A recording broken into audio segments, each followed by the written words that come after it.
नमस्कार, मैं कमलेश कबीर आपका एक बार फिर स्वागत करता हूं इस नए एपिसोड में। आज के इस एपिसोड में एक बार फिर हम बात करने वाले हैं कर्नाटका की। कर्नाटक में जिस तरीके से आरएसएस को लेकर राजनीति या राजनीतिक गलियारों में जो सरगर्मी है वो तेजी से बढ़ती हुई नजर आ रही है। कर्नाटका के कलबुर्गी में कल खबर आई कि वहां पर आरएसएस के लगभग 200 कार्यकर्ताओं ने अपनी गिरफ्तारी दी है और एक के बाद एक जो है वो गिरफ्तारी देते जा रहे हैं। लेकिन इस वक्त आरएसएस से टकराव साफ तौर से बताता है कि बिहार के चुनाव से इसका सीधा संबंध है। पहला, क्योंकि कांग्रेस पार्टी अपने मुस्लिम तुष्टीकरण की राजनीति के चलते मुसलमानों के वोटों को एकत्रित या हम कहें कि कांग्रेस पार्टी की तरफ वापस लाने के लिए जिस तरीके से प्रयास कर रही है, अब इसमें समझने वाली बात यह है कि यह भारतीय जनता पार्टी को ही नहीं, सीधे तौर पर आरजेडी को भी डेंट पहुंचाने का काम कांग्रेस पार्टी कर रही है, जिसका हम हर वीडियो में जिक्र भी करते हैं। क्योंकि कांग्रेस पार्टी की मंशा है कि किसी भी तरीके से बिहार में आरजेडी को कमजोर किया जाए ताकि उसका परंपरागत वोट उसकी तरफ वापस जो है वो लौट कर आए। और यह मैसेज देने का प्रयास किया जा रहा है जहां पर कांग्रेस पार्टी की सरकारें हैं और उनमें से एक है कर्नाटका। और कर्नाटक और कांग्रेस पार्टी की अगर आप राजनीति को देखोगे तो आपने देखा कर्नाटक से जिस तरीके से सेंट्रल बेंगलुरु की सीट मादेवपुरा, जहां से पहली बार राहुल गांधी ने एक डेटा उठाया और उसको, या हम कहें कि उस डेटा का इस्तेमाल किया गया वोट चोर अभियान के लिए। तो वोट चोरी अभियान के लिए आप खुद सोचकर देखिए कि मादेवपुरा की वही सीट क्यों, जो कि एक मुस्लिम बाहुल्य सीट है, बावजूद इसके अंकित शर्मा का नाम लिया गया और बाकी दूसरे लोगों को लेकर जो है वो चुनाव आयोग को कटघरे में खड़ा करने की कोशिश की, लेकिन एक भी मुस्लिम मतदाता का नाम राहुल गांधी ने अपनी तीनों प्रेस कॉन्फ्रेंस में अभी तक नहीं लिया। और फिर उसके बाद में आता है आरएसएस। तो आरएसएस के बहाने मुस्लिम वोटर को रिझाने का एक प्रयास है और इसी के चलते अगर आपको घटनाक्रम पे नजर डालोगे तो आपको याद रखना चाहिए, क्योंकि वैसे अगर आप देखोगे तो ना लेफ्ट विंग ने इसका बात की ना राइट विंग ने बात की। केरला में 8 से 10 दिन पहले एक घटना घटी थी जिसमें आनंदू अजी ने सुसाइड कर लिया था और आरोप था आरएसएस की शाखा पे, आरएसएस के कार्यकर्ताओं के ऊपर, कि आरएसएस के कार्यकर्ताओं ने उस शाखा में 4 साल से, जब से आनंदू अजी जो है आरएसएस से जुड़ा था, उसके साथ गलत तरीके से दुर्व्यवहार किया गया और उसके चलते वो डिप्रेशन में था, तनाव में था और उसने सुसाइड कर लिया। कांग्रेस पार्टी ने इसको लपकने का पूरा प्रयास किया था, क्योंकि आरएसएस के इतिहास में यह अनोखी घटना थी कि पहली बार आरएसएस के कार्यकर्ताओं के ऊपर हम कह सकते हैं कि दुर्व्यवहार या यौनाचार के जो है वो इस तरीके के आरोप लगे थे। अब इसके चलते दूसरी कड़ी अगर आप देखोगे तो प्रियंक खड़गे, तो प्रियंक खड़गे का जो स्टेटमेंट था आरएसएस को लेकर, एक लेटर लिखा गया सिद्धारमैया को और उसमें मांग रखी गई कि आरएसएस की जो शाखाएं हैं वो सरकारी, जो जितने भी पार्क हो, चाहे हॉस्पिटल हो, चाहे कॉलेज हो, उनमें वो शाखाएं नहीं लगनी चाहिए। लेकिन अब मामला जो है वो थोड़ा सा आगे बढ़ जाता है, क्योंकि दीपावली के इस पावन पर्व पे आपने देखा सीएम सिद्धारमैया ने भी एक स्टेटमेंट दिया कि आरएसएस की जो संगति है उससे बचकर रहना चाहिए। तो ये सीधे तौर पर जो केरला में जो घटना घटी उसकी तरफ इशारा था, इसको उससे जोड़ने का एक पूरा प्रयास किया गया था। लेकिन कलबुर्गी इसका केंद्र इसलिए बना क्योंकि प्रियंक खड़गे जो मल्लिकार्जुन खड़गे के बेटे हैं और प्रियंक खड़गे की पूरी तरीके से अगर आप देखोगे तो कर्नाटका में, क्योंकि बिहार की राजनीति से इतर अगर आप कर्नाटक की राजनीति में गौर करोगे तो एक तरफ है डीके शिव कुमार,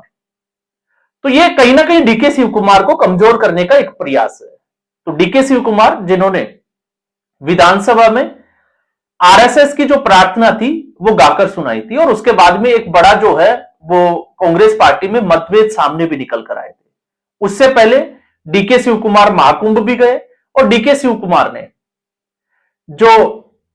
जग्गी वासु, उनके जो मकर संक्रांति का कार्यक्रम था उसमें अमित शाह के साथ में मंच भी शेयर किया था। तो डीके शिव कुमार को लगातार जो है एक तरीके से हम कह सकते हैं कि टारगेट करने का पूरा प्रयास कांग्रेस पार्टी कर रही है। तो एक तरफ सिद्धारमैया गुट है और दूसरी तरफ है प्रियंक खड़गे। तो प्रियंक खड़गे को लगता है क्योंकि उनके पिताजी कांग्रेस पार्टी के राष्ट्राध्यक्ष है, या हम कहें कि गांधी परिवार के एक डमी कैंडिडेट है, डमी अध्यक्ष है। तो ऐसी स्थिति में अगर वो इस तरीके की बयानबाजी देते हैं तो वो हिंदू विरोध के, सनातन विरोध का एक प्रमुख चेहरा बनकर उभरेंगे और शायद राहुल गांधी की नजर उनके ऊपर पड़ेगी कि आने वाले समय में कर्नाटका का मुख्यमंत्री प्रियंक खड़गे को बनाया जा सकता है। लेकिन अब सवाल खड़े ये होते हैं कि कांग्रेस पार्टी ने जिस तरीके से कर्नाटका में एक बिल लाने का प्रयास किया गया, हालांकि उसको रोक दिया गया, उसकी टाइमलाइन को लेकर जो है वो बड़े सवाल खड़े भी होते हैं। लेकिन उससे आगे एक ऐसा आदेश भी जारी किया गया जिसमें कोई भी सरकारी कर्मचारी अगर सीधे तौर पे आरएसएस की शाखा से जुड़ा हुआ दिखाई देता है या उसमें जाता है तो उसको तत्काल प्रभाव से बर्खास्त कर दिया जाएगा। और इसका पहला शिकार बने प्रवीण। तो प्रवीण कुमार आरएसएस से जुड़े थे और उनको बर्खास्त कर दिया गया है, और शायद हो सकता है उनको तो पता भी नहीं होगा कि इस तरीके का जो है वो आदेश पारित हुआ होगा।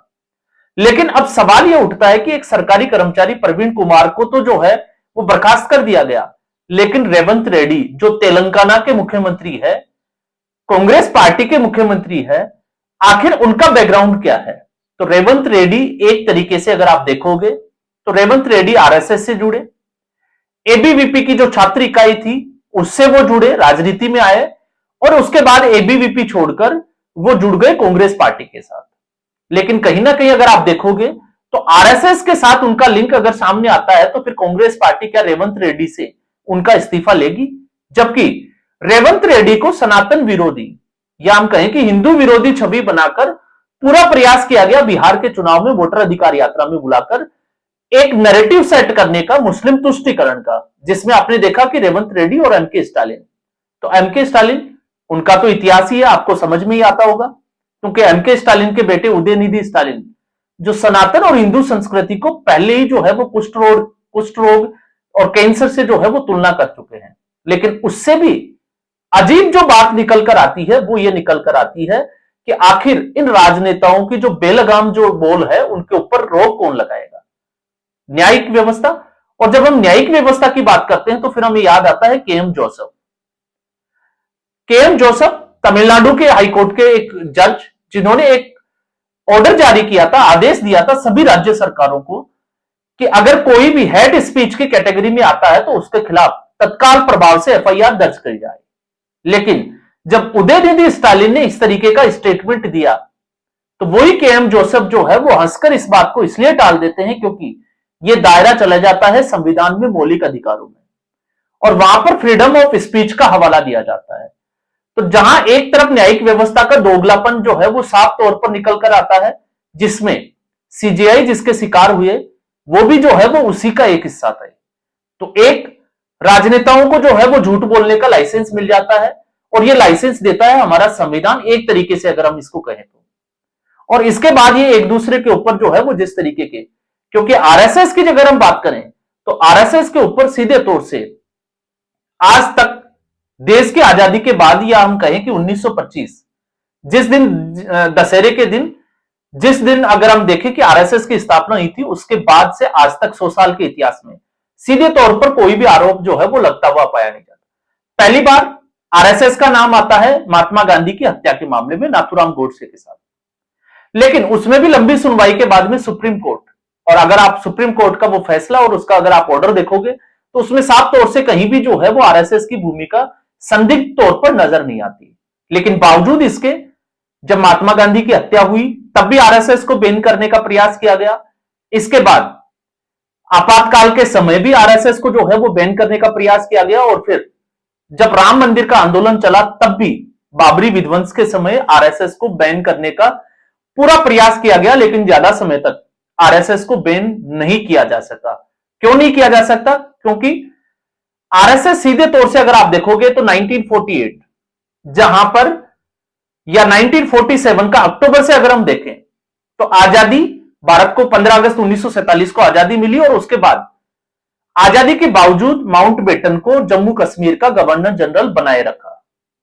और अक्टूबर में जब पाकिस्तान के कबीलियों ने फौज के साथ में कश्मीर पर आक्रमण किया, कब्जा करने की कोशिश की, तो माउंटबेटन ने जवाहरलाल नेहरू को सबसे पहले तो खबर यह है कि 48 घंटे तक इंफॉर्मेशन ही नहीं दी, और उसके बाद में भारतीय सेना को लड़ने के लिए जो भी सामग्री, जो भी सहायता, मदद की जरूरत थी वो आरएसएस ने उपलब्ध करवाई। उसके बाद में ठीक ऐसा ही इतिहास सामने निकल कर आता है 1962 में, जब भारत और चीन की लड़ाई हुई, तब भी आरएसएस ने जो है वो इसमें मुख्य भूमिका निभाई, जिसमें सैनिकों को रसद सामग्री पहुंचाने तक का काम आरएसएस ने किया। 1965 की लड़ाई आप याद करिए, जब लाल बहादुर शास्त्री प्रधानमंत्री थे, तब भी आरएसएस ने,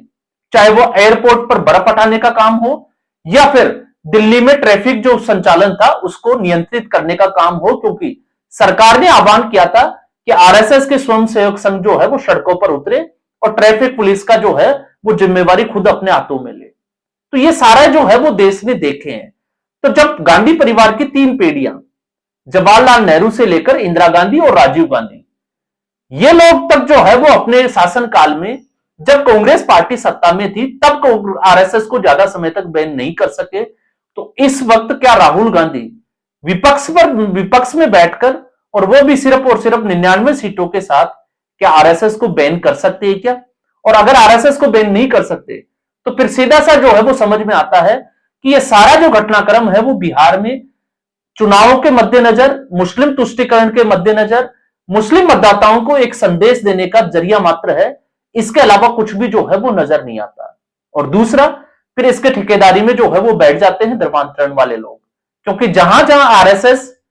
अपनी शाखाएं लगाता है, जहां जहां आरएसएस जो है वो पथ संचलन करता है, और जहां जहां पर अपनी मीटिंग्स रखता है, वहां पर धर्मांतरण का खेल जो है वो सबसे ही कमजोर पड़ जाता है। तो ये भी एक जो है वो बड़ा कारण है, जिसमें चाहे वो ईसाईकरण हो या फिर जो है वो मुस्लिम धर्मांतरण हो, तो इस खेल के ऊपर भी जो है वो आरएसएस बाधा के रूप में या एक बाधक के रूप में काम करता है। और शायद यही जो है वो इन पार्टियों को और इनके साथ में जो मिल बैठकर, क्योंकि अगर मैं ऐसा कहता हूं तो आप सोचकर देखिए कि कांग्रेस पार्टी क्या कर्नाटका में बात कर सकती है कि पीएफआई जैसे जो संगठन है जो विदेशी फंडिंग से जो है वो देश में धर्मांतरण का खेल चला रहे हैं, क्या उनको बैन कर सकती है क्या? तो फिर इसका सवाल का जवाब मिलेगा बिल्कुल नहीं। तो यही है कांग्रेस पार्टी की मंशा। प्रियंका खड़गे, उनको सामने दिखाई देता है मुख्यमंत्री का पद, तो उनको लगता है कि शायद उनके ये बोलने से डीके शिव कुमार की छवि जो है वो डेंट होगी, वो कमजोर होंगे, और प्रियंका खड़गे भविष्य के जो है वो कर्नाटका के मुख्यमंत्री बन जाएंगे। तो आज के एपिसोड में बस इतना ही। उम्मीद करूंगा ये वीडियो एपिसोड आपको पसंद आया होगा। वीडियो को लाइक करें, शेयर करें, चैनल जरूर सब्सक्राइब करें। धन्यवाद।